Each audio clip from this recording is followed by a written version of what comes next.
Let's shift gears to another important conversation that will be, of course, debated in National Assembly today. The two-thirds gender bill on the cover, or rather the back cover of the Daily Nation. Raila Kalonzo rally MPs behind gender bill. ODM leader Raila Odinga and Wipers Kalonzo Musyoka have rallied their troops in the National Assembly to support the two-thirds gender rule. This now the third attempt. Two past efforts by Duale and former Ainabkoi MP Samuel Chepkonga to address the gender disparity flopped. A section of MPs ganged up to frustrate the two-thirds majority quorum requirement before the bill could be considered for the third reading. So just give you a few stats on why this is of such concern. Right now, of course, 290 members elected from constituencies, 47 women each elected from the counties. These are the women rep positions. 12 members nominated by parliamentary political parties. The Senate has 47 members each elected from a county, 18 women members nominated by political parties, 75 women currently in the National Assembly. The ideal number that should be reached is 117. And there's a gap of 41 right now. So let me begin with you, Honorable Buyu. I can see you smiling because I saw you yesterday during one of the stories saying, you know, we've made this a gender and women's issue. It's a constitutional matter. And how do we begin to shift the conversation and the narrative that way? So people understand that we need to do this not for affirmative action, but for the sake of the political landscape in this country. Let me say that indeed this is not a woman's issue. This is a constitutional issue, and this is a Kenyan issue. This is an issue for both men and women. This is an issue for both boys and girls, the ones you've been talking about that have just done their KCPE. This is about equal opportunities, enhancing equal opportunities for all Kenyans. That is what it's about. And if we recall, way back in 2010, over 64% of Kenyans, both men and women, passed the Constitution. And the Constitution had a timeline or a transition period for to be operationalized by the end of 27th August 2015. That would have given us 5 years. At the end of those 5 years, almost everything in that Constitution was operationalized, except this gender business. And of course, the big concern here is if we increase the number of women, essentially increasing the number of representatives in the National Assembly, tax goes up, the burden goes up on the taxpayer. First of all, I want to say that the increase in numbers that this issue is seeking is not 41. It is actually 21. We've gone back and forth through courts and through many discussions, and at the end of it all, we are saying that affirmative action is not beginning now. Affirmative action already began with the creation of the 47 seats for women representatives. That was the beginning of affirmative action. By the time you're creating seats for nomination, 12 seats for nomination, 6 going for women, that is still affirmative action, where you're taking care of people living with disability, youth and women, people who are generally marginalized. You're already in an affirmative action process. So what we are saying is, Parliament, the 290 constituencies, is open for both men and women to contest, in an open contest. But out of these 290 constituencies, we are saying at least 1/3 of that 290 should have women or should have men, depending on who has been elected more. So it's just not women. So if you do 1/3 of 290, you come up with 96.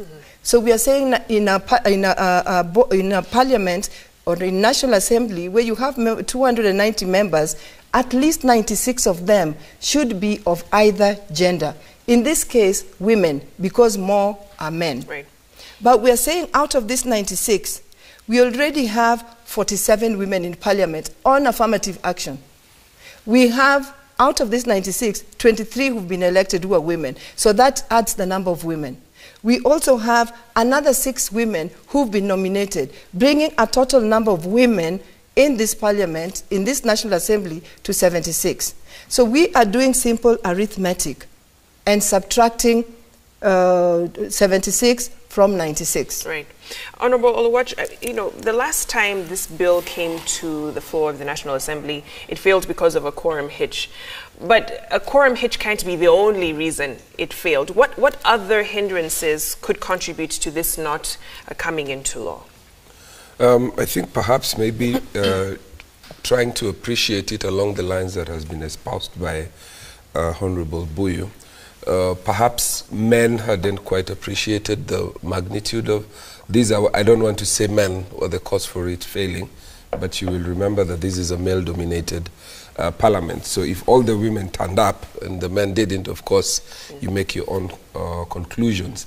It is a constitutional directive, one that we cannot run away from, and the only other way to deal with it is we implement it, or we amend the constitution so that we say we no longer need this. But I think rather the courts giving us that little window, we had the opportunity to try and make this. So this is a good opportunity. I hope we put it to rest so that it is an issue that we are no longer having to grapple with, remembering that our sister countries in Rwanda, Burundi, and other countries in Africa that we should be competing with and perhaps being ahead of are already ahead of us. They're doing 50%. Some are doing 40, 50%.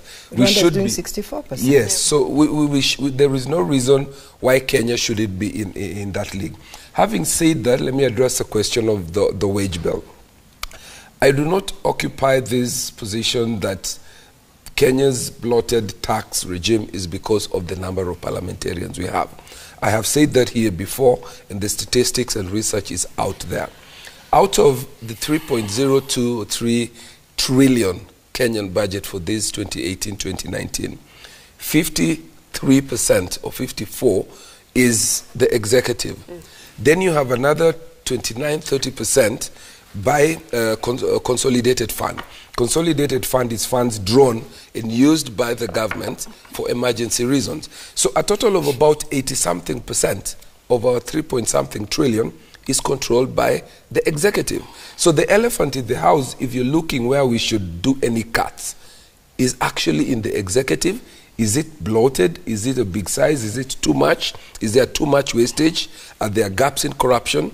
You look at how much is occupied, Parliament put together, all from Senate to National Assembly. It's just about 1.4%. If you add 21 seats, I doubt that will add significantly to maybe 1.5, 1.6. I'm not so sure. 0.8. Yes, maybe 0.8. That's the statistics. But even if it was going to add any value, any burden, and that's the 0.6 she has said, it is something that we have to do. It's a necessary evil because it is something that is embedded in our constitution. And I believe there are people who said here before that we gave to ourselves a constitution which had cost implication.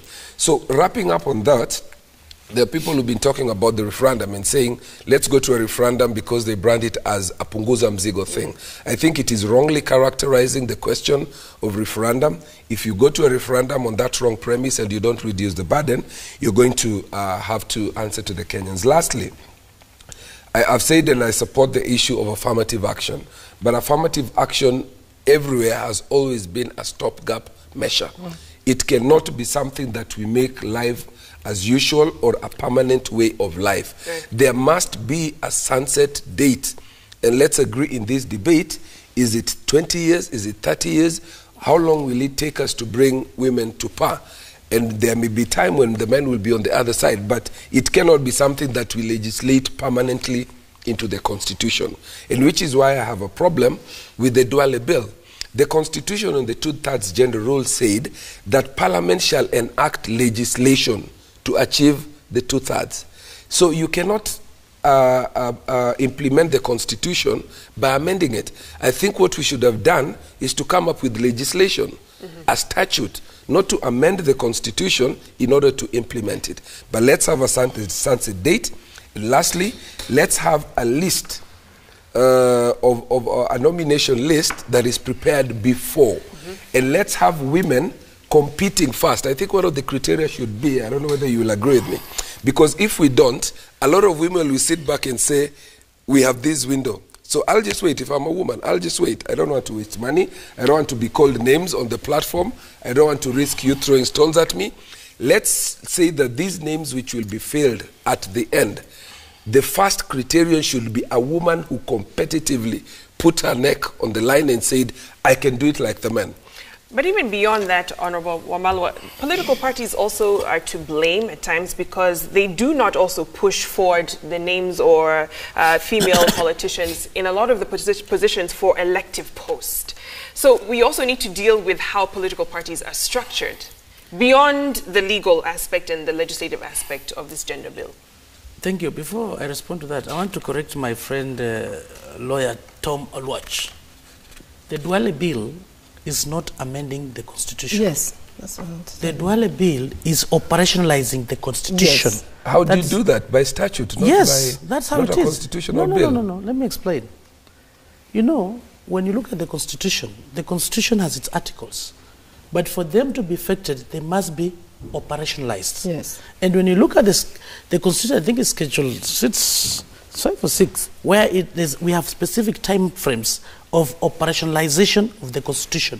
So what Duale bill is doing, it's actually trying to operationalize Article 81 of the Constitution, which talks of the two-thirds gender rule. It's actually not amending the Constitution.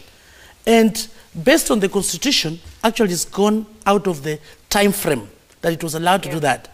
Remember, this matter went to the Supreme Court, and there was an advisory by the Supreme Court that said this can be done progressively.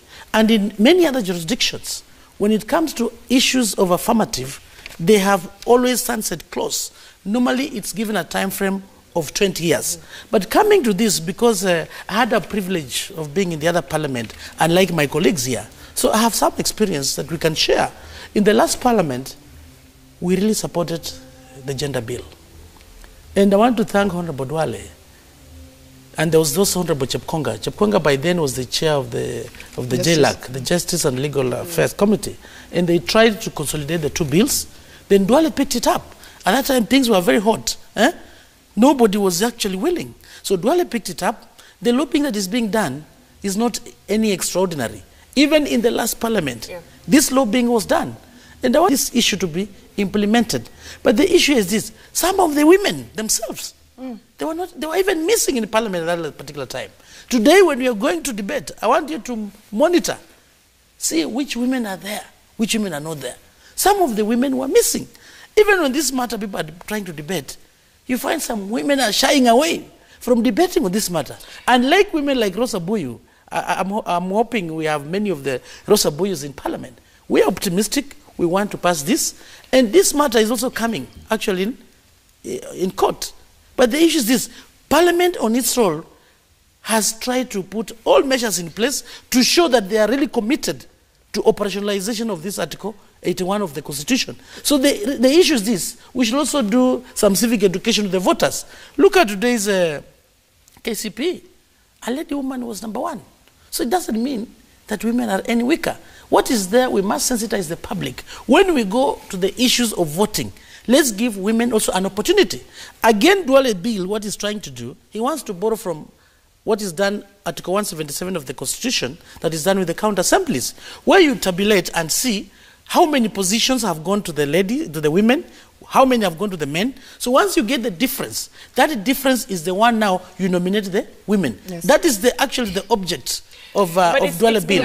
And the issue here that this is actually a constitutional amendment bill because it is amending Article 91. No, it's wrong. It's not amending. It is trying to operationalize Article 81 of the Constitution. I like what he's saying because he actually, I think he's gone through the Duale bill. Yes. My dear friend, who I also call my son, needs to go through that bill.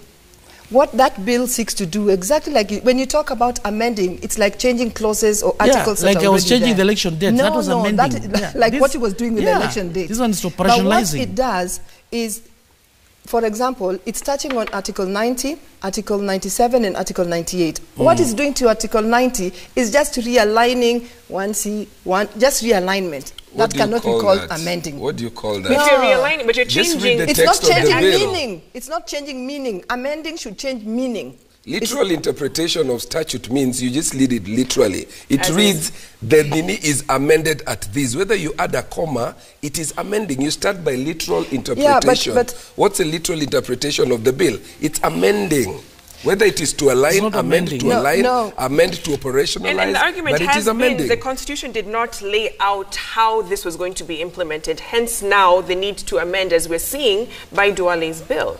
You know, and that has been the legal argument with this. In the Constitution says, what does the Constitution Parliament say? shall make legislation. Shall make a legislation. Yes. Shall make a legislation. So but that legislation is to operationalize, but not to amend the Constitution. Yes. We need to get the difference. You know, like he's You're talking, not amending. for example, we are trying to put a statute in place that will be able to operationalize. You know, for example, he's talking about this amendment or this the two-thirds gender principle must actually have a sunset clause. Indeed, what Duale's bill does, it does give a sunset clause of 20 years. And when it gives a sunset clause of 20 years, it has to have that clause that shows that if you've been nominated, for example, in this position through this special seat, you can only do it one more time, but not beyond that one more time. Meaning, I can be nominated for 5 years this time. The next time, I might even go for that seat again, but I cannot keep on sitting to be nominated. Yes. Again, to answer to his question, or to his question, where a woman will sit and say, I will do nothing, I will always just wait for nomination. What this seeks to do is to give an opportunity to a woman to learn the tricks or learn the ropes of how to fight competitively with the men. The amendments in this, and I wish we had a longer time to go into the law and all that, details, but what it does is to just make it operational and also to ensure that as many women as possible would benefit from this, such that one woman cannot be on the queue for nomination or for enjoyment of this seat over those 20 years. And it clearly says that after 20 years, which is the sunset clause, Parliament will then have an opportunity, if it deems it fit, if it recognizes that the situation is still a bit polarized and not open for a woman to compete fairly with the men, it will only manage to extend it to 10 years, another 10 years. So the question is it bringing changes to the constitutional provisions as is? Let me clarify that. The bill, the Duale bill, because if it's not just an invocation of what is already there, then for making changes, those let me are clarify. constituted as amendments. You know, when you read the Constitution of Kenya, chapter 18, where we have the transitional and consequential provisions, and I want to read Article 261 of the Constitution on consequential legislation. Parliament shall enact any legislation required by this Constitution to be enacted to govern a particular matter within the specified period in the 5th schedule. So when you look at the 5th schedule, this operationalization of the two-third gender, and the Constitution says we must enact. So what we are trying to do, we are not amending the Constitution. You know, maybe there's a confusion with the two-thirds. When you put a legislation that is going to, it's going to amend the Constitution, you must have the two-thirds. And in this case, even when you put a legislation that is going to operationalize, you must also have the two-thirds. And this consequential legislation in Article 261, failure for us to do this, anybody can petition the High Court to have the National to dissolve the Parliament for not legislating as per the Constitution. And all this is under the 5th schedule actually of the Constitution. So this issue that we are trying to do, it's a requirement of the Constitution. Actually, it's not a woman per se. No, it is. Absolutely. It's an obligation that the Parliament shall enact a legislation that will be able to enhance this issue of the two-thirds. Honourable Oluwachi, when we enacted this Constitution, was it contemplated that for every part of the Constitution that was to be operationalized, we had to go back to do a constitutional bill, and let's look at it in terms of the, and if you answer that question then, and it looks like it's really a tiny thing, and we shouldn't spend the argument on this. The main issue is, what is the main reason we need to do this? The approach, really, you may call it technical, you may call it semantics or legalese, but my looking at it is, did we have to do for all the 5th schedule issues that had to be done in terms of, did we have to go through this kind of Duale bill? Did we have to do that? My view of the legislation is a statute, not going back to the constitution. So, but for whatever it is worth, it is good for us to relook it and think, do we need to look at the constitution and see, did it leave a gap? If it left a gap, then we didn't have to do the operationalization. It would have been self-implementing, that the Constitution said this, like it did of Article 177 in respect of the MCA seats. It was so self-encompassing. They didn't have to go back to the Constitution to do a bill. Right. You just go back there and say, in terms of the zebra thing, put one person, one male, one person, one male. So what you're saying is right. It left a gap when it came to Parliament. So that gap is what I'm calling. It is. It's an amendment of sorts to fill that gap. It's not an amendment. It's not an amendment. Please. It left a, you know what it did? You have to go back to the Constitution. If it's a gap, I want to appeal here. So the Constitution did not give it didn't give the how. To implement. Yes, it didn't give the how, but it stated the principle. That the Parliament will enact a legislation that will give the how. Yes. In fact, when you look at fifth schedule of the Constitution, and I want my brother Wakil here to look at the chapter 18, and when you look at Article 261, sub-article 5, it says, if Parliament fails to enact any particular legislation within the specified time, any person may petition the High Court on the matter. In the last Parliament, which was a transition Parliament, there are specific clauses that we had to legislate for purposes of operationalization. For example, even Article 35, we brought a statute. For example, Article 35. Exactly but that statute is operationalizing, but it's not amending. You know, Akili said, we are amending the Constitution. We are not amending. We are operationalizing. What the Parliament, what the Constitution says, it says, Parliament shall enact a legislation. And this is the how that Rosa Boy was talking about. So this particular statute is called the Truth That Gender Bill. It is trying to operationalize. It's trying to give the how. And that's why the majority leader is bringing in the how, which was borrowed from Article 177 of the Constitution, which is used in the County Assembly. Yes. He's trying to borrow from Article 177 and put it in the National Assembly, which had not been done. So the how had been done for the counties, but not for the national. Yes. But Parliament was directed to do the how. To do the how. In the Parliament. That's why this statute is there. But what I want to say is this, and I like these two gentlemen, because first of all, they believe and they know that this is not a woman's war. And this afternoon, I would request Honorable Wamalwa and Honorable Lua to actually stand up, because when more men speak, then it actually seats that each party gets. That now will be allotted to each of the parties. Okay, on that note, let's take a short break.